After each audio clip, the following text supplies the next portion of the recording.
మాకు ఎంతో సుదీనం. కాంగ్రెస్ పార్టీలో చేరిన సందర్భంగా వేదికటువంటి పెద్దలు, గౌరవనీయులు తాటిపర్తి జీవన్రెడ్డి గారు, ఎమ్మెల్సీ గారు, మరి అదేవిధంగా మున్సిపాలిటీ సెక్రటరీ అయినటువంటి జ్యోతి గారు, మాజీ చైర్మన్ గిరినాభూషణ గారు, విజయలక్ష్మి గారు, ఇంకా పెద్దలందరికీ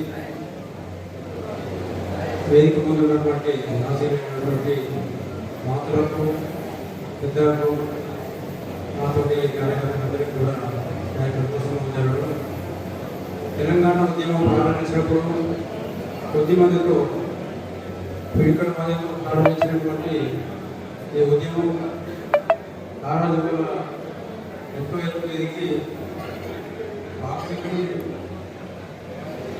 కాంగ్రెస్ పార్టీ సోనియా గాంధీ గారు తెలంగాణ ఇచ్చిన తర్వాత మా యొక్క నాయకులు వార్తలతో పార్టీ స్థాపించి తెలంగాణ ప్రభుత్వం ఏర్పరిచే అధికారంలో 10 సంవత్సరాల కాలంలో ఉన్నా కానీ ఉద్యమకారులకు పార్టీలో పనిచేసినటువంటి కార్యకర్తలకు కానీ వారికి కూడా సరైనటువంటి దొరకదు కానీ లేక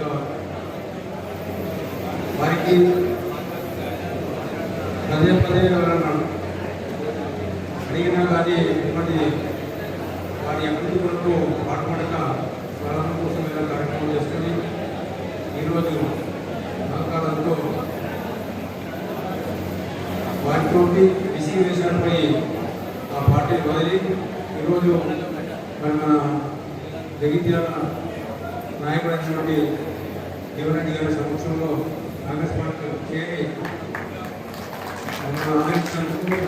తెలియజేసుకుంటూ మన భవిష్యత్తులో మనం ఇది వరకు ఎలాగైతే మంచిగా పనిచేసారో అదేవిధంగా చేసుకుంటూ మన ప్రతి ఒక్కరిని ఆదరించాలని కోరుకుంటూ నాకు అవకాశం ఇచ్చినందుకు మీ అందరికీ తెలియజేసుకుంటూ సెలవు తీసుకుంటాను. జీతాలు సరైన టైంకు రాలేదు. ఓ రోజు 15, ఒకసారి 20.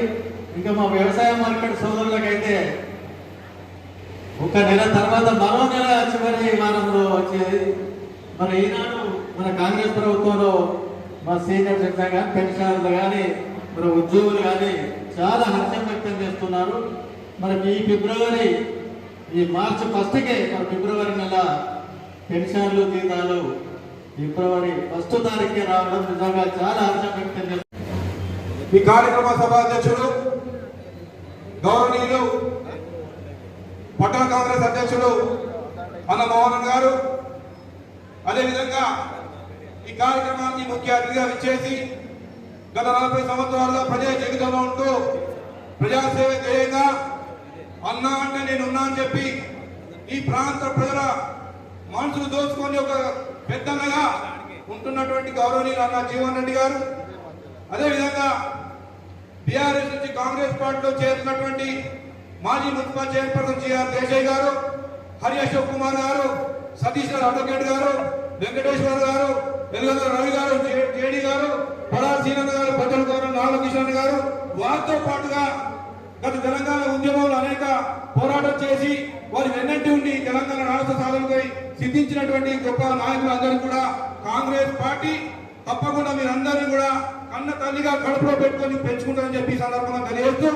మరి ముఖ్యంగా వేదిక పైన ఉన్నటువంటి పెద్దలందరూ కూడా కాంగ్రెస్ పార్టీ సిద్ధాంతాన్ని ఇంటికి గడప గడపకు తీసుకుపోయి కాంగ్రెస్ పార్టీ ఉన్నతికి పాటుపడుతున్నటువంటి వేదిక పైన ఉన్నటువంటి పెద్దలందరూ కూడా హృదయపూర్వక నమస్కారం తెలియజేస్తూ సోదరులారా, స్నేహితులారా, ఈ రోజు నిజంగా తెలంగాణ ఉద్యమం, తెలంగాణ రాష్ట్రానికి నిజంగా స్వతంత్రం వచ్చినట్టు భావిస్తా ఉన్నాను. గతంలో 1947 దేశ స్వతంత్రం కొరకు స్వతంత్ర సమయోధులు ఆ రోజు ఉన్నటువంటి ఆంగ్లేయులు తరిమి కొట్టి దేశ స్వతంత్ర సమయోధులు ఏ విధంగా దేశంలో కీర్తించబడ్డారో అదేవిధంగా అనుక్షణం తెలంగాణ ఉద్యమం ధ్యేయంగా తెలంగాణ కొరకు గల్లీలైనా, ఢిల్లీలైనా, సందులైనా, చౌరస్తకడైనా తెలంగాణ జై తెలంగాణ అంటే మరి ఆ రోజు తన ఒక జీవితాన్ని బలంగా పెట్టి నాటికి దెబ్బతిని పోలీస్ స్టేషన్ లో ఉండి అనేక మార్లు దెబ్బతిని రోడ్ల పైన దిక్కు లేకుండా అన్నార్థంగా ఆర్పించి ఈ రోజు తెలంగాణ ఉద్యమంలో పాలు పంచుకొని దాదాపు 1100 మంది విద్యార్థులు చనిపోతే ఆ యొక్క మరణాన్ని తట్టుకోలేక తెలంగాణ ఉద్యమంలో పాల్గొని ఈ రోజు తెలంగాణ రాష్ట్రంలో కేసీఆర్ నాయకత్వంలో ఏం లేదు, శూన్యమైనటువంటి ఒక విషయాన్ని గుర్తుంచుకొని ఈ రోజు కాంగ్రెస్ పార్టీలో చేరినందుకు కూడా శిరస్సు వంచి నిజంగా కూడా నేను స్వాగతం పలుకుతా ఉన్నాను. సోదరులారా, స్నేహితులారా, కాంగ్రెస్ పార్టీ అంటే తల్లి తండ్రి పార్టీ. ఈ దేశానికి తల్లి తండ్రి ఏ విధంగా తన పిల్లల్ని ఏ విధంగా చూసుకొని వాళ్ళ యొక్క భవిష్యత్తు కొరకు పాటుపడతారో అదే విధంగా ఈ దేశానికి కన్నతండ్రి పార్టీ కాంగ్రెస్ పార్టీ అనేది సందర్భంగా తెలియజేస్తా ఉన్నాను. అదేవిధంగా ఈ ప్రాంతానికి జగిత్యాల జిల్లా కానీ కరీంనగర్ జిల్లా కానీ ఒక కన్న తండ్రిగా కన్నగా తమ్మునిగా కొడుకుగా అనేక సంక్షేమ కార్యక్రమాలు చేపడుతూ ఈ రోజు ఈ స్థితిలో 40 సంవత్సరాలుగా పోరాటం చేస్తూ ప్రజల యొక్క మనల్ని పొందుతూ ప్రజల యొక్క కష్ట సుఖాల్లో పాల్గొంటున్నటువంటి నాయకుడు అన్న జీవన్ రెడ్డి గారు అనే మాట ఈ సందర్భంగా తెలియజేస్తా ఉన్నాను. అదేవిధంగా ఈ ప్రాంతంలో జగిత్యాల పట్టణంలో జగిత్యాల నియోజకవర్గంలో కూడా ఏ చెట్టును అడిగినా పుట్టును అడిగినా ఏ చౌరస్తలు అడిగినా ఏ ప్రాంతాన్ని అడిగినా ఏ రైతును అడిగినా రైతు కూలిని అడిగినా ఎవరిని ఆయన అడిగినప్పుడు కూడా జీవన్ రెడ్డి గారి గొప్ప నాయకుడు ప్రజా నాయకుడు అనేటువంటి మాట ఈ ప్రాంత ప్రజలు వంట బలంగా చెప్తున్న విషయాన్ని సందర్భంగా తెలియజేస్తాం సోదరులారా. అంతేకాకుండా గతంలో తెలంగాణ ఉద్యోగంలో పాల్గొన్నటువంటి వారికి పదవులు లేవు, నౌకర్లు లేవు, ఉద్యోగాలు లేవు, ఏమున్నాయంటే చీత్కారాలు ఉన్నాయి. ఆ యొక్క చీత్కారాలు ఉన్నటువంటి వ్యక్తులు ఇప్పుడు కాంగ్రెస్ పార్టీ చేరిండు. నేను అడుగుతా ఉన్నా ఈ వేదిక ద్వారా మీ యొక్క ఉద్యమకారుల ద్వారా ఈ రోజు ఉన్నటువంటి నాయకుడు ఎవరైతే ఉన్నారో ఎప్పుడైనా తెలంగాణ ఉద్యమంలో చేయి తెలంగాణ అన్నాడా? తెలంగాణ జెండా పట్టుకున్నాడా? తెలంగాణ కోసం పోరాటం ఉన్నాడా? తెలంగాణ కోసం పేరు చెందాడా? తెలంగాణ కోసం ఇంకేమైనా కొంత తెలిసిందా? తెలంగాణ కోసం దెబ్బలు పడ్డా అని చెప్పి ప్రశ్నిస్తా ఉన్న కాంగ్రెస్ పార్టీ ఆ వ్యక్తికి అక్కడ నుండి ఇస్తే ఈ నాయకుడు అనేటువంటి మాట ఈ ప్రాంత ప్రజలు వంట బలంగా చెప్తున్న విషయాన్ని సందర్భంగా తెలియజేస్తాం సోదరులారా. అంతేకాకుండా గతంలో తెలంగాణ ఉద్యోగంలో పాల్గొన్నటువంటి వారికి పదవులు లేవు, నౌకర్లు లేవు, ఉద్యోగాలు లేవు, ఏమున్నాయంటే చీత్కారాలు ఉన్నాయి. ఆ యొక్క చీత్కారాలు ఉన్నటువంటి వ్యక్తులు ఇప్పుడు కాంగ్రెస్ పార్టీ చేరిండు. నేను అడుగుతా ఉన్నా ఈ వేదిక ద్వారా మీ యొక్క ఉద్యమకారుల ద్వారా ఈ రోజుకి ఉన్నటువంటి నాయకుడు ఎవరైతే ఉన్నారో ఎప్పుడైనా తెలంగాణ ఉద్యమంలో చేయి తెలంగాణ అన్నాడా? తెలంగాణ జెండా పట్టుకున్నాడా? తెలంగాణ కోసం పోరాటం ఉన్నాడా? తెలంగాణ కోసం పేరు చెందాడా? తెలంగాణ కోసం ఇంకేమైనా కొంత తెలిసిందా? తెలంగాణ కోసం దెబ్బలు పడ్డా అని చెప్పి ప్రశ్నిస్తా ఉన్న కాంగ్రెస్ పార్టీ ఆ వ్యక్తికి అక్కడ నుండి ఇస్తే ఈ టికెట్ ఇస్తే అయినప్పటికీ కూడా తెలంగాణ వచ్చింది కదా పార్టీ అధిష్టానం యొక్క నిర్ణయాన్ని నిర్వహించాలనే ఉద్దేశంతో ఈ ప్రాంతంలో ఉన్నటువంటి తెలంగాణ ఉద్యమకారులు తప్పకుండా అండగా ఉండాలనే ఉద్దేశంతో ఉండి 2 సార్లు ఎమ్మెల్యేగా గెలిపిస్తే చేసింది ఏమయ్యా ఈ ప్రాంతానికి? ప్రజలకు ఏం చేయకపోగా ఈ తెలంగాణ ఉద్యమంలో తన సర్వస్వాన్ని పోగొట్టుకున్నటువంటి ఉద్యోగాన్ని అవమానించేటువంటి నాయకుడు ఈ ప్రాంత నాయకుడు అని చెప్పి గంటపరంగా చెప్పడానికి ప్రయత్నం చేస్తున్నాం. అటువంటి నాయకుడిగా మనం ఉండేది కాదు. ఏదో అదృష్టం బాగుపడి నువ్వు గెలిచినప్పుడు శాతంతో గెలిచినప్పుడు నువ్వు ఇంకా 10 సార్లు గెలిచిన ఈ ప్రాంతం చేసేది ఏం లేదు. అసలు తెలుగు తెలబడి టీఆర్ఎస్ పార్టీ వచ్చే ఎన్నికల వారు కూడా ఎవరు ఉండరు. అందరూ రేవంత్ రెడ్డి గారి నాయకత్వంలో కాంగ్రెస్ పార్టీ చేస్తారు. ఈ ప్రాంతంలో ఉన్న జీవన్ రెడ్డి గారికి జైశాలు పలుకుతూ రానున్నటువంటి పార్లమెంట్ ఎన్నికల్లో పార్లమెంట్ అభ్యర్థిగా రాబోయే తరుణంలో ఈ ప్రాంతం నుంచి పెద్ద ఎత్తున గెలిపిస్తారంటే ఆశాభావం ఈ వేదిక ద్వారా నాకు కనపడుతుంది. సోదరులారా, ఈ ప్రజాస్వామ్య దేశంలో ఒక మంచి నాయకులు ఎన్నుకునేటువంటి అవకాశం భారత రాజ్యాంగం ఇచ్చింది. ఆ రాజ్యాంగం ద్వారా మంచి వాళ్ళకు ఓటేసి మరి పార్లమెంట్ మన జీవన్ రెడ్డి గారికి పంపిస్తే రాహుల్ గాంధీ గారు ప్రధానమంత్రి అవుతారు. ఈ ప్రాంత సమస్యలకు కూడా అన్న జీవన్ రెడ్డి గారు ప్రశ్నించేటట్టు గొంతుగా అని అనుమానం లేదు. ఆ ప్రశ్నించేటట్టు గొంతుగా ఢిల్లీ గడ్డపైన ఢిల్లీ పార్లమెంట్ లో వినబోతోంది అనే కలం ఈ ప్రాంత ప్రజలకు అదృష్టంగా భావించాలని సభాముఖంగా తెలియజేస్తా ఉన్నాను. అంతమంది నాయకుడిని ఎన్నుకున్నటువంటి సందర్భాన్ని మన దేవుడికి ఒక అవకాశం ఇచ్చాడు. దయచేసి ఆ దిశగా ఆలోచిద్దాం. ఇప్పుడున్నటువంటి ఏదైతే ఉన్నారో ఎవరు మనపై ఏం పని చేయలేరు. అందరూ కూడా గంపగుద్దగా జీవన్ రెడ్డి గారి నాయకత్వం బలపరచాలని చెప్పి సభాముఖంగా తెలియజేస్తా ఉన్నాను. ఈ రోజు భారతీయ జనతా పార్టీ ఏదైతుందో భారత మాత తలదించుకుంటుంది. భారత మాత ఏడుస్తూ ఉంది. ఎందుకంటే మణిపూర్ జరిగిన సంఘటన ఏదైతే ఉందో ఈ దేశానికి ఆడతల్లిని ఏ విధంగా గౌరవిస్తామో, ఒక దేశ మాతగా, ఒక లక్ష్మిగా ఏ విధంగా మనం పూజిస్తామో ఆ పూజించేటువంటి వ్యక్తి మణిపూర్ సంఘటనలో మీరందరూ చూశారు. అటువంటి సంఘటనలు పునరావృతం కాకుండా భారత మాతకు నేను హామీ ఇస్తున్నా, కాంగ్రెస్ పార్టీ హామీ ఇస్తుంది, అన్న జీవన్ రెడ్డి గారు హామీ ఇస్తున్నారు. నీ కన్నీళ్లు చూడడానికి అన్న జీవన్ రెడ్డి గారు పార్లమెంట్ పోతా ఉన్నారా, నీ కన్నీళ్లు చూడడానికి ఒక ప్రయత్నం చేస్తారనే మాట కూడా మనసాక్షిగా చెప్తా ఉంది. ఏదేమైనా సోదరులారా తప్పకుండా కాంగ్రెస్ పార్టీ ఉంటేనే ప్రజాస్వామ్యం ఈ దేశంలో వెళ్తాయి. ప్రజాస్వామ్యం వెలగాలంటే కాంగ్రెస్ పార్టీ ఓటేయాలని చెప్పి సభాముఖం తెలియవద్దు. ఏదేమైనా మరొకసారి మనకు అవకాశం వచ్చింది. అన్న జీవన్ రెడ్డి గారు మరి నిజామాబాద్ పార్లమెంట్ సభ్యుడిగా రేపు రాబోతా ఉన్నారు. మీరందరూ కూడా ఒక్కొక్కరితో బాధ్యతగా అందరూ కూడా మోటివేట్ చేసి ప్రజాస్వామ్యం బతికించాలని అన్న జీవన్ రెడ్డి గారు పార్లమెంట్ రావాలని చెప్పి సభకు తెలియదు. మరి అవకాశం ఇచ్చిన మీ అందరూ కూడా హృదయపూర్వక నమస్కారం చేస్తున్నాను. జై హింద్, జై కాంగ్రెస్, జై జై జీవన్. జీవన్ రెడ్డి గారు నాయకత్వం, జీవన్ రెడ్డి గారు నాయకత్వం. సోదరి వాళ్ళందరూ కూడా నమస్కారం తెలియజేస్తూ, మరి గతంలో తెలంగాణ ఉద్యమంలో విద్యార్థులను పరిధానం ఇచ్చిన 2 పర్యాయాల అధికారంలోకి వచ్చి ఎక్కడ వచ్చిన గంగలు ఎక్కడైనా వచ్చి రాష్ట్రాన్ని అప్పుల మరుడు తెచ్చిన ఘనత తగ్గింది. మరి ఈరోజు కాంగ్రెస్ పార్టీ అధికారంలోకి వచ్చిన తర్వాత 6 గ్యారంటీల స్కీమ్ విజయవంతంగా అమలు జరుగుతున్నది. ఉచితంగా మహిళా సోదరులు ఆర్టీసీ బస్సులో ప్రయాణం చేస్తున్నాము. అలాగే గతంలో ఆరోగ్యశ్రీ ఉంటే హాస్పిటల్కి పోయి కార్డు ఇస్తేనే క్లెయిమ్ చేసుకొని ట్రీట్మెంట్ జరిగేది అప్పుడు రాజశేఖర రెడ్డి గారు ఉన్నప్పుడు. మళ్ళీ ఇప్పుడు అదే స్కీము 10 లక్షల వరకు ఎవరికైనా ఎలాంటి బీమారైనా కానీ కార్పొరేట్ హాస్పిటల్కి పోయి 10 లక్షల వరకు మనం ఆరోగ్యశ్రీ పొందే అవకాశం కాంగ్రెస్ పార్టీ కల్పించింది. అలాగే గ్యాస్ సిలిండర్ కూడా 500 రూపాయల గ్యాస్ సిలిండర్, కరెంట్ ఏదైతే ఉందో 200 మీటర్ 200 వరకు ఫ్రీ, అంతకన్నా ఎక్కువ వాడుకున్న వాళ్ళకు పిల్లలే విధంగా. మరి నిన్ననే హౌసింగ్ సొంత భూమి ఉన్న వాళ్ళకు 5 లక్షల రూపాయలు ఇవ్వడానికి, ఎస్సీలు అయితే 6 లక్షల రూపాయలు ఇవ్వడానికి నిన్ననే ముఖ్యమంత్రి గారు ప్రకటించారు. కాబట్టి ఈ కాంగ్రెస్ పార్టీ ప్రవేశపెట్టిన పథకాలన్నీ మీరు ఆలోచించి రేపు జరగబోయే ఎన్నికల్లో తప్పకుండా మనం పోయినసారి పెద్ద పొరపాటు చేసినాం. పోయినసారి ఇంకా మనం జీవనంగా గెలిచినట్టుంటే ఈరోజు రెండవ స్థానంలో ఉండి ఈ జగిత్యాల ప్రాంత ఎంతో అభివృద్ధి చేసుకుని దిశలో పోయేవాళ్ళం. కానీ ఈరోజు మన దురదృష్టం, మన ఓడిపోవడం వల్ల మనం ఎంతో బ్యాక్ అయిపోయినాం.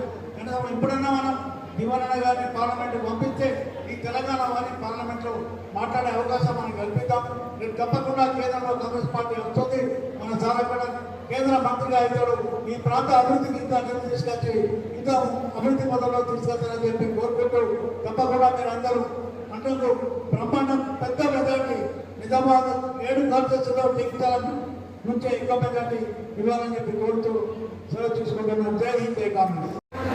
ఆధ్వర్యంలో ఈరోజు కాంగ్రెస్ పార్టీలో జాయిన్ అయ్యడము కార్యక్రమానికి ముఖ్య అతిథిగా చేసిన జీవనన్న గారికి మరియు వేదిక ముందు ఉన్న పెద్దలందరికీ మరియు బీసీ సంఘం పెద్దలు మరియు గంగాపుత్ర సంఘం పెద్దలందరికీ కూడా ఇక్కడికి ఇచ్చేసిన అక్క చెల్లెలందరికీ కూడా అన్నతమ్ములందరికీ కూడా హృదయపూర్వకంగా స్వాగతం తెలియజేసుకుంటున్నాము.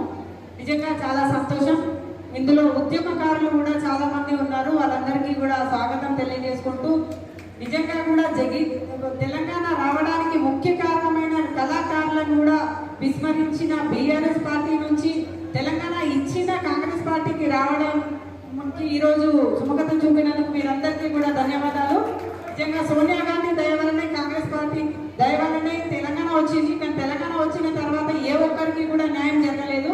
ప్రతి కళాకారులకు మొదలు పెడితే రైతులకు కానీ విద్యార్థులకు కానీ మన ఉద్యోగాలు, మన నీళ్లు, మన నియామకాలు అన్నారు. ఏది కూడా మనకు రాలేదు. అది అలాగే తెలంగాణను అప్పుల పార్టీగా, అప్పుల రాష్ట్రంగా మార్చిన ఘనత బీఆర్ఎస్.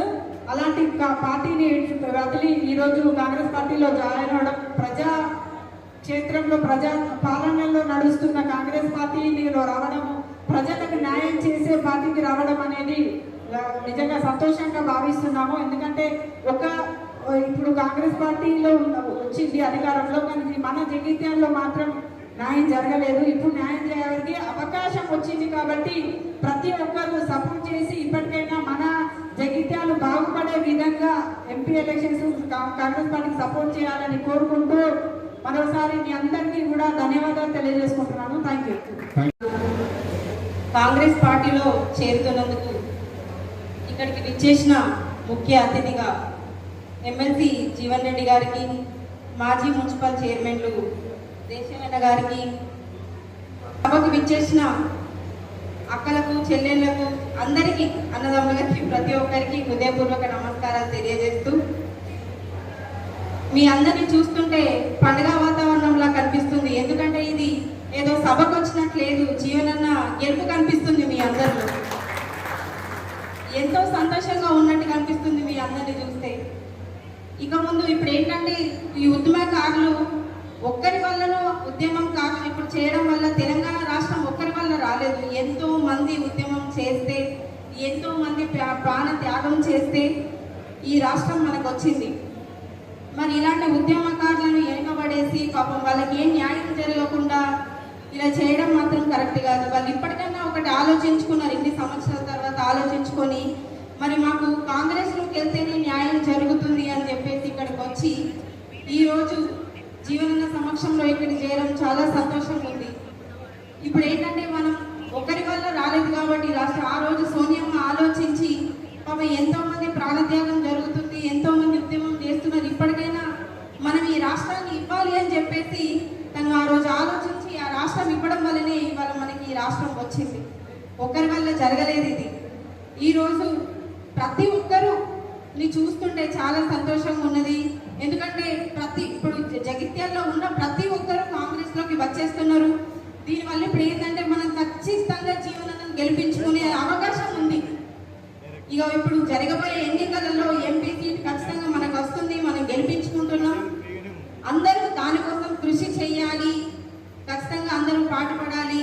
జీవనన్న గెలుపు కోసం జీవనన్న గత 40 సంవత్సరాలుగా మన కోసం ఇక్కడ ఉండి పనిచేస్తున్నాడు కాబట్టి ఖచ్చితంగా జీవనన్న కోసం మనందరం పాటుపడదాం, జీవనన్నను గెలిపించుకుందాం. ఎందుకు అంటే ఒక బడుగు బలహీన వర్గాల కోసం, ఒక బీసీల కోసం ఆలోచించేది ఏకైక నాయకుడు జీవనన్న. అందుకనే నేను చెప్తున్నా, ఇదేదో నాకు చైర్మన్ వచ్చిందని కాదు, ఖచ్చితంగా మనస్ఫూర్తిగా ఆలోచించి ఖచ్చితంగా కింద ఉన్న వాళ్ళకి న్యాయం జరగాలని ఆలోచిస్తాడు కాబట్టి ఆయన కోసం మనం పోరాడదాం, ఆయనను మనం గెలిపించుకుందాం. సమయ భావన వల్ల వేరే దగ్గరికి వెళ్ళాల్సింది, ఎక్కువసేపు మాట్లాడలేకపోతున్నాను, ఏమనుకోవద్దు.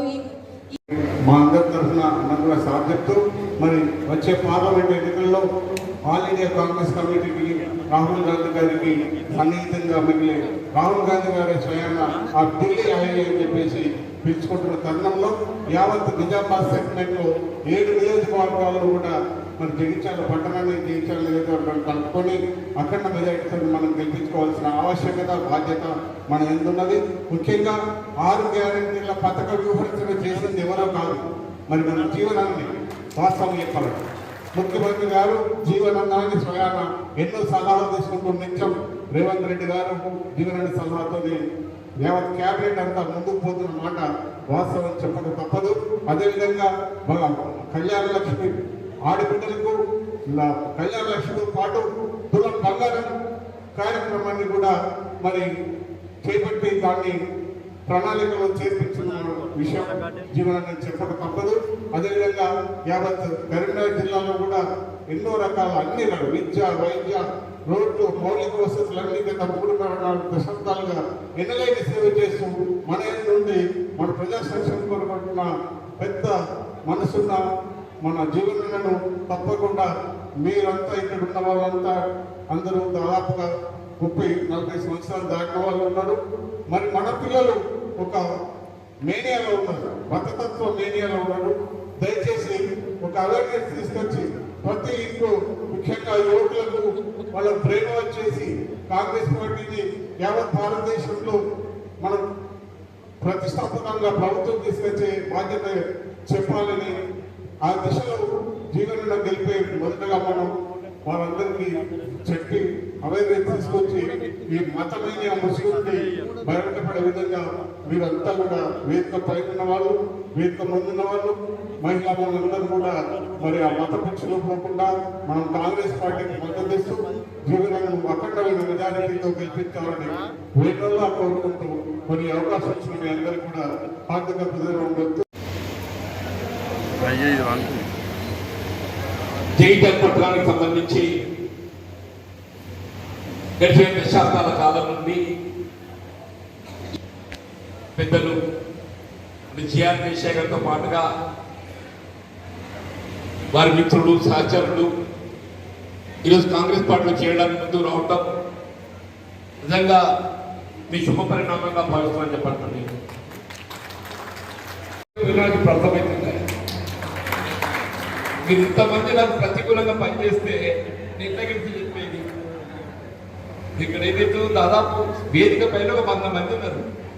మీరు 100 మంది ఒక 100 ఓట్లు ఎంత 10,000 ఓట్లు అయితే అంటే మీరు మీ సహాయతర కార్యకర్తలతో కలుపుకున్నట్టయితే కనీసం ఒక 10,000 ఓటును మీరు ఏదైతుందో మరతగలిగే శక్తి ఉన్నటువంటి ఒక నాయకుల వల్ల కాంగ్రెస్ పార్టీలో చేరుతున్నామని చెప్పారంటే దీంతో నాకు అర్థమవుతుందని చెప్పాను. ఒక ఫలితంతో రాబోయే ఎన్నిక ఏదైతుందో మనకు తోడ్పడుతుందని చెప్పండి. మేము హృదయపూర్వకంగా మీ అందరికీ ధన్యవాదాలు చెప్తాను చెప్పండి. జిఆర్ కేశయ్య గారు నా కొత్త పరిచయం కాదే, దాదాపు ఒక విధంగా చెప్పాలంటే ఇద్దరు సమకాలికమే. నేను పంచాయతీ సమితి అధ్యక్షుడిగా ప్రజా జీవితాన్ని ఆరంభిస్తే ఆయన మున్సిపల్ కార్పొరేటర్గా ఆయన జీవితాన్ని ఆరంభించాను. తదుపరి నేను శాసనసభ్యుడిగా ఆయన మున్సిపల్ చైర్పర్సన్గా చెప్పాను. ఇవాళ సతీష్ రాజు గారు ఏదైతుందో నేను న్యాయవాదిగానే నా ప్రజా జీవితాన్ని ఆరంభించాను. ఆయన కూడా ప్రజా జీవితం ఏదైతుందో వీళ్ళు న్యాయవాదిగా ఏదైతుందో సేవలు అందుకు తలపుతోని ఇంతకాలం వాళ్ళ సేవలు అందుకు చెప్పాను. వాస్తవం పడాల శ్రీనివాస్ అయితే నాకు చిరకాల మిత్రుడు, నాకు అన్ని విధాల గతంలో అండగా నిలిచినటువంటి వాడు. కేవలం తెలంగాణ రాష్ట్ర ఏర్పాటు ఉద్యమం, రాష్ట్ర ఏర్పాటు అనేటువంటి ఒక సంకల్పం అనుగుణంగా రాజేశ్వర గౌడ్ గారికి ఎప్పుడైతే టీడీపీ టికెట్ రావడం జరిగిందో సామాజిక బలహీన వర్గాలకు చెందినటువంటి అభ్యర్థి అనేటువంటి భావనతో మరి టీడీపీలో చేరడం అప్పటి నుండి ఏదైతుందో మరి ప్రజా జీవితంలో కొనసాగుతుంది. అట్లా సింగర్ గంగాధర్ గారు, మా మిత్రుడు పుల్లూరి సత్యనారాయణ గారు, మా మిత్రుడు హరి అశోక్ కుమార్ గారు చెప్పంటున్నా మరి గతంలో ఏదైతుందో ఇవాళ ఎన్జిఓ సంఘ అధ్యక్షుడిగా అంటే ప్రభుత్వ ఉద్యోగస్తుల సంస్థలు మీరు అందరూ చెప్పంటున్నారు. తలా ఒక 100 ఓట్లు మార్చగల శక్తులు వాళ్ళు చెప్పంటున్నారు. మా మిత్రుడు దుప్పటి శంకర్ గారు గంగపుత్ర సంఘ అధ్యక్షుడు, మా గుమ్ముల అంజన్న, అందరూ ఎప్పుడు అన్నిటికీ అందరూ మంచుకుంటారయా. మరి రాజకీయం ఎందుకు విభేదిస్తారు అనుకుంటా కానీ మొత్తాన్ని ఇప్పుడు కలిసి వస్తారు సంతోషం అని చెప్పండి. ఇదంతా గుర్తులుగా దుప్పటి శంకర్ కానీ, గుమ్ములంజన్ కానీ, నారాయణ కానీ అందరూ కూడా నాకు ఎప్పుడు అన్ని విధాలు చెప్పంటున్నాను. ఒక సోదర భావంతో వెళ్ళేటటువంటి వాళ్ళందరూ కూడా మా సింగర్ గంగాధర్ గారు చెప్పంటున్నా. మరి సతీ సమేతంగా కాంగ్రెస్ పార్టీలో చేయడానికి ముందుకు రావడం చెప్పంటున్నా. మా రావుల పరశురామ్ గౌడ్ ఒక ఉద్యమ నాయకుడిగా కళాకారుడిగా ఏదైతుందో నేను అలా చెప్పాను. వాస్తవంగా నేను ఎంత చేస్తున్నా కానీ ఈ జానపద కళాకారులు గాయకులు ఏదైతుందో ప్రజానీకాన్ని ఉద్యమం వైపు మళ్లించడం లోపల ప్రధాన పాత్ర పోషించింది ఈ పరశురామ్ గౌడ్ లాంటి వారని చెప్పని చెప్పక తప్పదని చెప్పండి. మా మిత్రులు ప్రతాప్ గౌడ్ గారని చెప్పంటూ నేను అందరినీ హృదయపూర్వకంగా కాంగ్రెస్ పార్టీలోకి ఆహ్వానిస్తూ సోదరు అడ్వాల్ శివప్రసాద్ గారు అంటే తత్వం ఎవరన్నా అంటే అందరినీ వ్యక్తిగత పరిచయం ఉన్నవాళ్ళు కాబట్టి అందరూ కూడా పేరు పేరున పలకరిస్తున్నాయని చెప్పంటున్నా. మనం ఎవరైనా పలకరించలేకపోయినా అందులో భావించాలని చెప్పని పేర్కొంటూ సోదరు అడ్వాల్ జీవితం కూడా ఇదే భావన అని చెప్పంటున్నాం. నిన్నటి దాకా ఏదైతుందో అంటే తప్పు పట్టుకోదామని చెప్పంటున్నా. ఆనాటి పరిస్థితుల్లో ఏదైతుందో మీరు ఉన్నట్టుగా రాజకీయ పార్టీకి క్రమశిక్షణ గల కార్యకర్తగా పనిచేశారు. ఆ స్థానంలో నేనున్నా పనిచేస్తాను చెప్పంటున్నాను. ఆ స్థానంలో నేనున్నా పనిచేస్తాను చెప్పంటున్నా. అంత క్రమశిక్షణతో మీరు పనిచేసినప్పటికీ కూడా మీకు న్యాయం జరగకపోవడంతో ఏదైతుందో వీళ్ళు బలహీన వర్గాలు కల్పించవలసిన హక్కుల సాధనలో నేను ప్రభుత్వాన్ని ఒప్పించి మెప్పించి వీళ్ళు మీ మహిళలు కల్పించాల్సిన చైర్పర్సన్ స్థానాన్ని మీకు కల్పి చేరుకు ఏదైతుందో మీరు ముందుకు రావడం జరిగింది.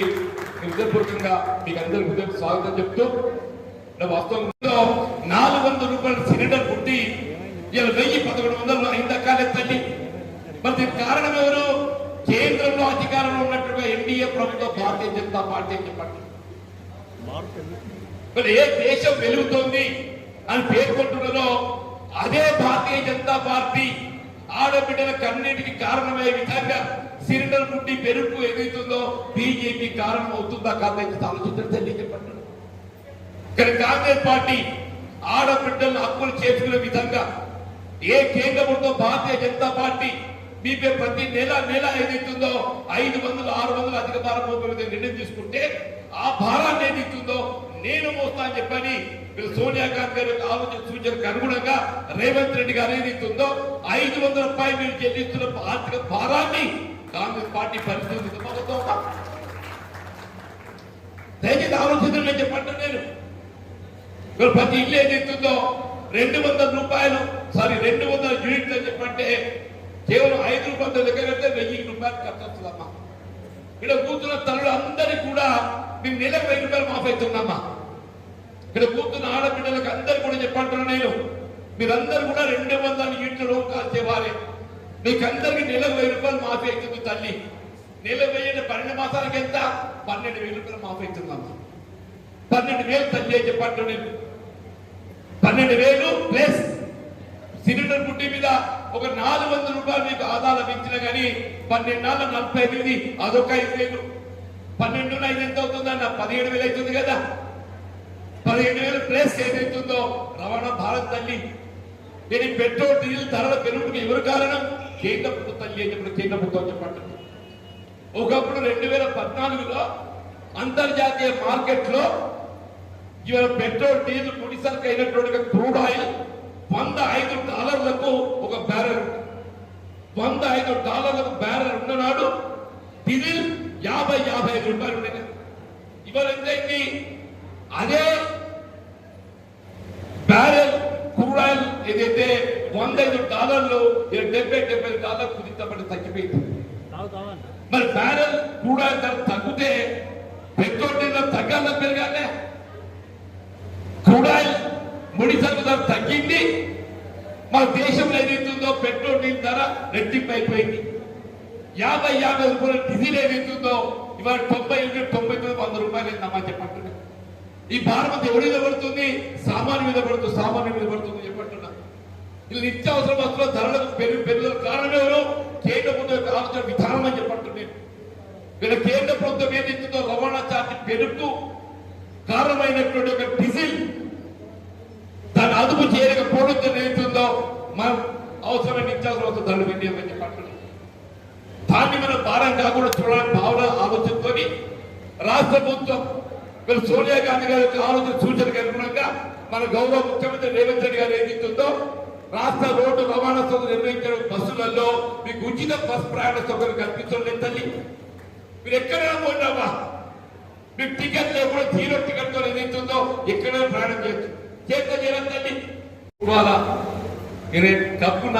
कब कई तो मुझे पता है नहीं. कुछ मसला है तो मुझे जीवन रेड्डी याद आता. मसला होने के बाद फिर वही अब तो सामने आए. मैं शुक्रिया अदा करता हूँ. अब से तो मिलकर ठीक काम करेंगे. आने वाले दिनों में ऐसे कुछ कोई मसला है तो मैं आपके साथ होने को बोलता हूँ. నిన్ను కూడా పేర్కొన్నా నేను.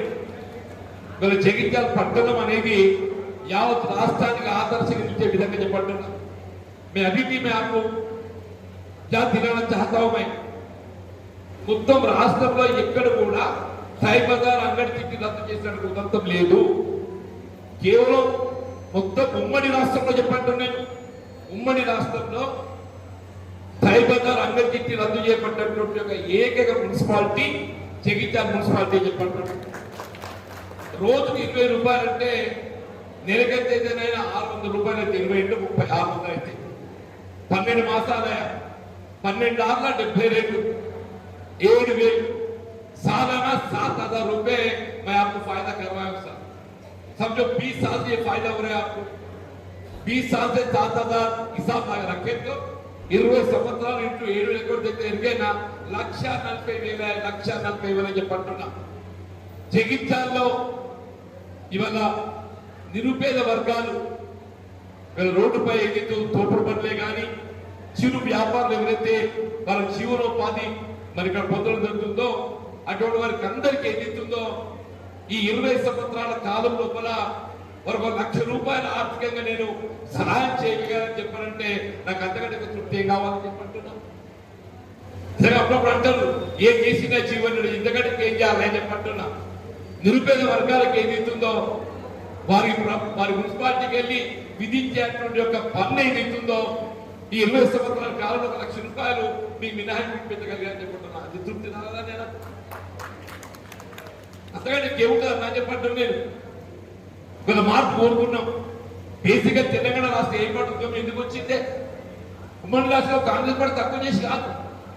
ఉమ్మడి రాష్ట్రంలో కాంగ్రెస్ పార్టీ ఆనాడు ఏదైతుందో రాజశేఖర గారి ఆధ్వర్యంలో మన తెలంగాణ ప్రాంత అభివృద్ధి కొరకు వృధా పోతున్న నదీ జలాలను మళ్లింపు చేసి మన తుమ్మడి ఎట్టు నుండి నీటిని ఎల్లంపల్లికి తరలింపు చేసి ఎల్లంపల్లికి ఏదైతుందో మన హైదరాబాద్ నగరంలో తరలించే విధంగా కార్యక్రమం రూపొందించింది.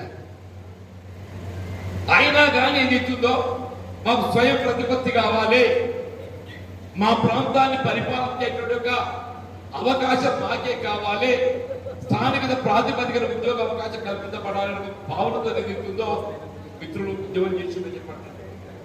దశాబ్ద కాలం ఇచ్చింది.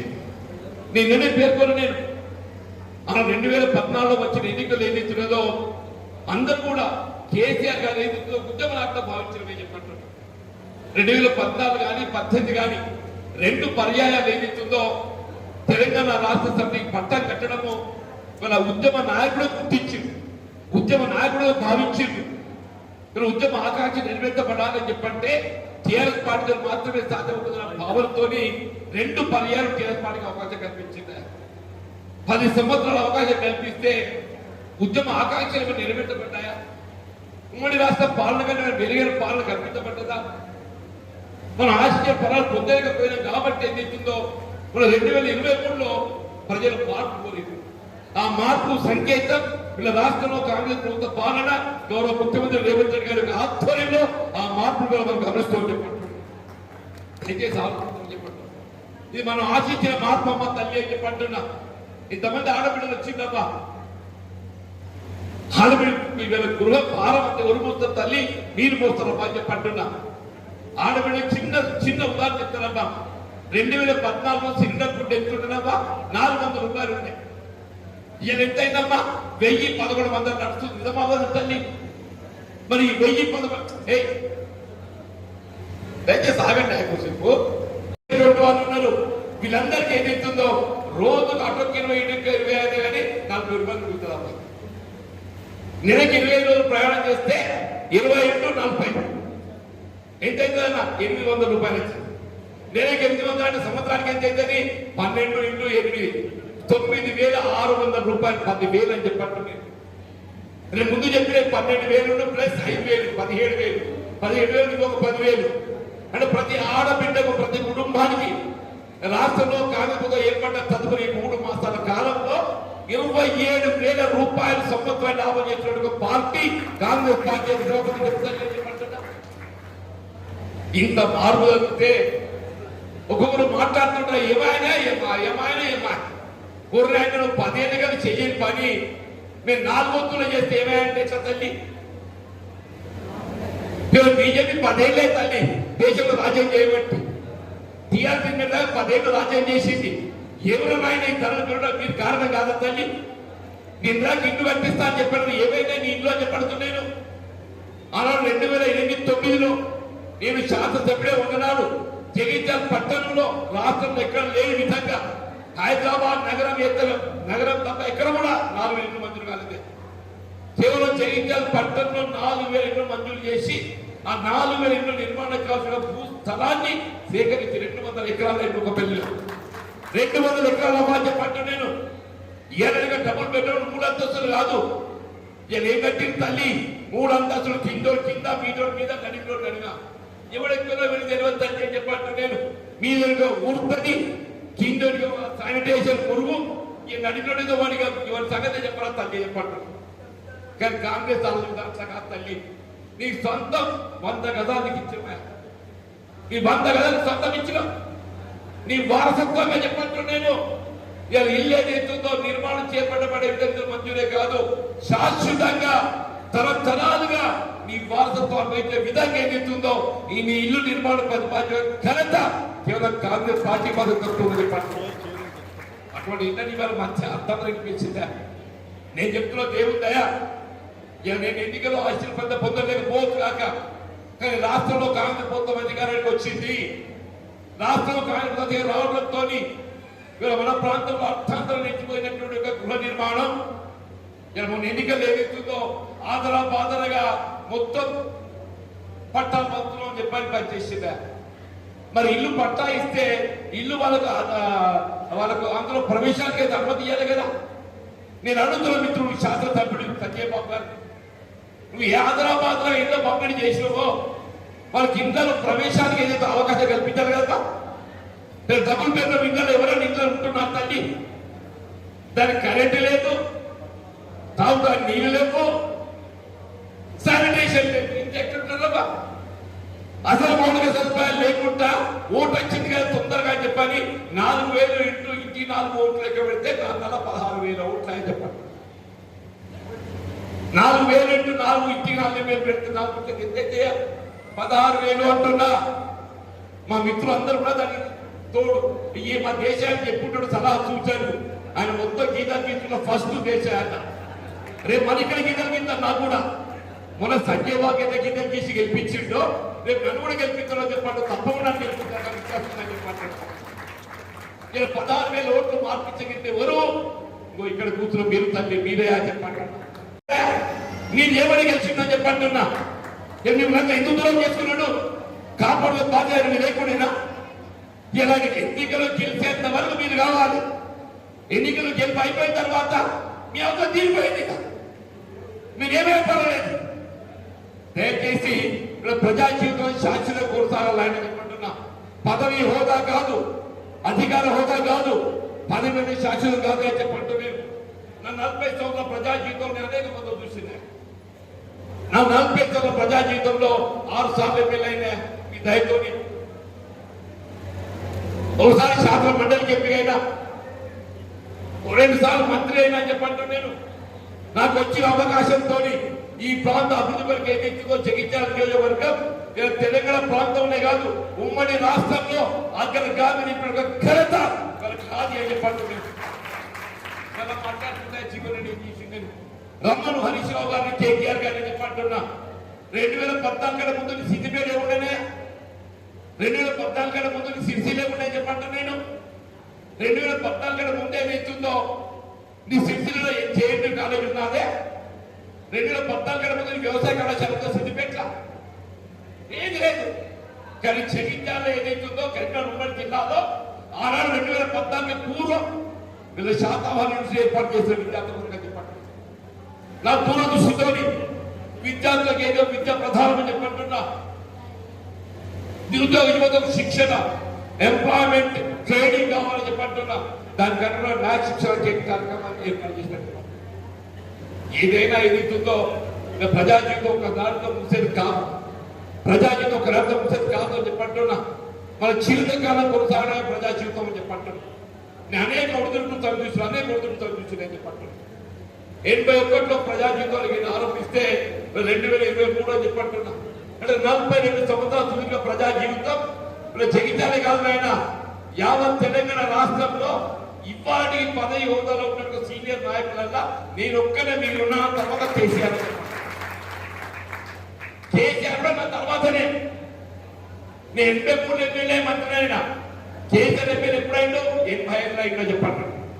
మంత్రి ఎప్పుడైందో 94లో అయిందని చెప్పంటున్నాయన మంత్రి. ఆయన 94 నాకంటే 10 ఏళ్ళ తర్వాత ఆయన మంత్రి అయినా. కేసీఆర్ చెప్పండి. కేసీఆర్ 10 సంవత్సరాల ముందు నేను మంత్రి అయినా చెప్పండి. దయచేసి ఏదైతుందో మరి ఏదైనా కానీ ఇలా మనం పనిచేయాలని సంకల్పం కావాలమ్మా. నా దేవుడు ఏదైతుందో ఏ పదవి హోదాలు ప్రధానం కాదు.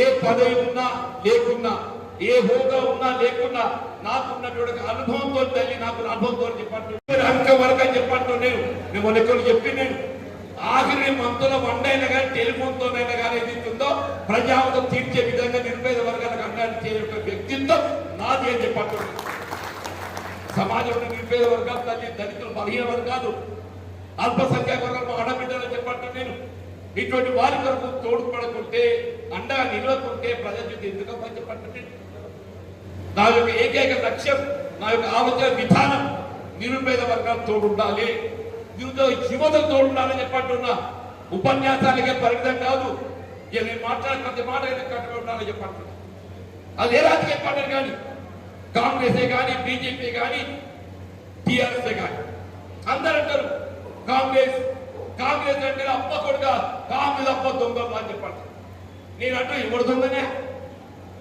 ఎవడు దొంగ అని చెప్పంటున్నా నేను సమాజంలో అవినీతి వెలికి తీసే విధంగా అవినీతి అరిగట్టే విధంగా ఇవాళ పారదర్శకత ప్రతీకంగా ఇవాళ సమాచార హక్కు చట్టాలు రూపొందించింది ఎవరు కాంగ్రెస్ పార్టీ అని చెప్పంటున్నా ఎక్కడైనా అవినీతి అవకాశం ఉంటే అవినీతి పట్ట బయలు చేసే విధంగా చట్టాలు రూపొందించింది కాంగ్రెస్ పార్టీ సమాచార హక్కు చట్టం అని చెప్పి నిన్న కాక మన సుప్రీంకోర్టు తీర్పిచ్చిందే రాజకీయ పార్టీలు ఎవరైనా చట్టాలు ఇస్తే వాటి ప్రజలకు తెలియజెప్పాలి ఎలక్ట్రల్ బాండ్స్ ఎవరికి ఎవరు చందా ఇచ్చినా ప్రజలకు తెలియజెప్పాలని చెప్పి సుప్రీంకోర్టు తీర్పిస్తే స్టేట్ బ్యాంక్ ఆఫ్ ఇండియా ఏం చేస్తుంది ఇదే మోడీ గారి కావాల్సిన సూచన మేరకు వాళ్ళకు బండారం ఎక్కడ బయటపడుతుందని చెప్పని నాకు 6 మాసాల టైం కావాలి జూన్ దాకా పిడిచిపెడుతుంది చీఫ్ జస్టిస్ చంద్రచూడ్ మందరం ఇచ్చిండు అన్న ఆన్లైన్ సిస్టమ్ ఒక్క మీటర్ నొక్కితే ఏదైతుందో నీకు చందాలించిన వారి వివరాలన్నీ బయటకు వస్తాయి నీకు సమయం ఎందుకు అని చెప్పని నువ్వు వెంటనే రేపు 15 తారీఖు ఏదైతుందో ఎంత 12 తారీఖు 15 తారీఖు నాటికి ఏదైతుందో మొత్తం రాజకీయ పార్టీలకు ఎవరెవరికి ఏం చందా ఎంత వచ్చింది అవన్నీ పట్ట బయలు చేసే విధంగా పారదర్శకంగా బయట పెట్టాలని తీర్పిచ్చింది నేను సుప్రీంకోర్టు చెప్పిన బయట చూస్తున్నాను నీకు నాకు నీ తానే ఎవరు పారదర్శకంగా పనిచేస్తున్నారు ఎవరు నీతి నిజాయితీలు పనిచేస్తున్నారు చెప్పంటున్నా ఎవరు మాట కట్టుబడి పనిచేస్తున్నారు చెప్పంటున్నా ఎవరు పేద ప్రజల ఎవరు పనిచేస్తున్నారు చెప్పంటున్నా ఎవరు ఈ దేశ సమగ్రతను ప్రాణాలు త్యాగం చేస్తున్నారు చెప్పంటున్నా ఈ దేశ సమగ్రతను ప్రాణాలు త్యాగం చేసిన ఏకైక పార్టీ కాంగ్రెస్ పార్టీ మాత్రమే చెప్పంటున్నా స్వర్గీయ ఇందిరాగాంధీ గారు అమ్మ ఆ తల్లి గుర్తులతో తెలియదు కానీ పంజాబ్ ఖలిస్తాన్ ఉగ్రవాదం ఏదైతుందో ఈ దేశం ముక్కలు చేయాలని సంకల్పిస్తే ఆ ఉగ్రవాదం ఏను వేయడానికి స్వర్ణ దేవాలయంపై దాడి చేస్తే వాళ్ళు ఒక కక్షపూరితంగా ఇందిరాగాంధీ గారి బలి తీసుకుంటారు ఊహించి కూడా ఈ దేశ సమాజం కాపాడగా భావన సంకల్పంతో ఏదైతుందో ఇలా ఖలిస్తాన్ ఉగ్రవాదులను మట్టు పెట్టే ఘనత కేవలం ఇందిరాగాంధీ అని చెప్పంటూ నేను అసలు పాకిస్తాన్ యుద్ధం గెలిచింది ఎవరే ఎన్నడైనా మోడీ యుద్ధం చేసాడు పాకిస్తాన్ మీద పాకిస్తాన్ యుద్ధం చేసింది కేవలం కాంగ్రెస్ పార్టీ ఏకైక నాయకురాలు ఇందిరాగాంధీ అని చెప్పంటూ నేను పాకిస్తాన్ గెలవడమే కాదు బంగ్లాదేశ్ స్వతంత్రం కల్పించి ఒక స్వతంత్ర దేశాన్ని ఘనత కాంగ్రెస్ పార్టీలో చెప్పండి నేను అనడం కాదే అటల్ బిహారీ వాజ్పేయి గారు ఆమె ప్రతిపక్ష నాయకుడు ఏదైతుందో ఇందిరాగాంధీ గారు దుర్గామాతగా వివరించారు దుర్గామాతగా ఒక కాళికా మాతగా వివరించిన ఎవరు వాజ్పేయి గారు చెప్పంటున్నాను ఈ దేశంలో ఇందిరాగాంధీ గొప్ప నాయకురాలు ఎవరో చెప్పంటున్నా ఇక మీరందరూ కూడా ఏదైతుందో నిజంగా గర్వపడాలి కాంగ్రెస్ పార్టీ చేయడం కాంగ్రెస్ పార్టీ ఆలోచన విధానం ఈ జాతి ఐక్యత కొరకు దేశ సమగ్రత కొరకు ప్రాణాన్ని త్యాగం చేసిన చరిత్ర గల పార్టీ కేవలం కాంగ్రెస్ పార్టీ మాత్రమే చెప్పంటున్నాను దయచేసి అధికారం శాశ్వతం కాదు ఎన్నికల శాశ్వతం కాదు ప్రజాసేవ శాశ్వతం చెప్పండి ఎన్నికల శాశ్వతం కాదు ప్రజాసేవ శాశ్వతము आप खिदमत करो ऊपर वाले अल्लाह जो है आपको मेहरबानी करेंगे अब जब तक नीचे से काम नहीं करते नीचे से खिदमत नहीं करते ऊपर से देखने वाला अल्लाह है लोग मैं बोलना चाहता हूँ ఇలా దేవుడు అందులో చెప్పంటున్నా ఆ దేవుడు ఎందులో చెప్పంటున్నా కాబట్టి నేను ఎన్నికలు కొంత పొందకున్నా కానీ ఇంతమంది మిత్రులు ఏదైతుందో ఓ ఎన్నిక పొంద పోయింది మీకు అండగా నేనుంటాం రాబోయే ఎన్నికలు మీకు నిలబడి గెలిపించవచ్చు ఇంతకంటే ఏం కావాలి ఇదే ఏం కావాలని చెప్పంటూ నేను దీన్ని గెలిచే ఎమ్మెల్యే కావచ్చు, మా మిత్రులు మంత్రి కావచ్చు, కానీ ఇవాళ గెలిచే ఏమైతే ఢిల్లీ కోట మీద జెండా ఎగరేస్తా, ఢిల్లీ కోట మీద చెప్పంటూ నేను. హైదరాబాద్ కాదా, రేపు పార్లమెంట్ గెలిస్తే ఎక్కడ జెండా ఎగరేస్తారే? ఢిల్లీ కోట మీద చెప్పంటున్నా. ఇక్కడ అడుగుపెడతా పార్లమెంట్ లో చెప్పంటున్నా. ఈ ప్రసంగం మీద ఆందోళన ఫంక్షన్ మాట్లాడుతుంది కదా, గెలిస్తే ఎక్కడ మాట్లాడతా?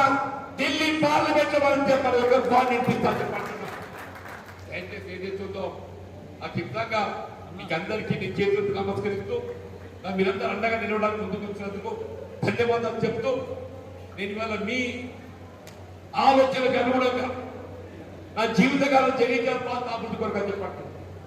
చేయాల్సిన కార్యక్రమాలు చాలా మిగిలి ఉన్నాయని చెప్పంటున్నాం. జగిత్యాల కావాల్సిన రోడ్ల నిర్మాణమే కానీ ఇతర సౌకర్యం ఇవ్వడం కానీ చెప్పంటున్నాను. నేను అవన్నీ కూడా చేయడం నా బాధ్యత. దయచేసి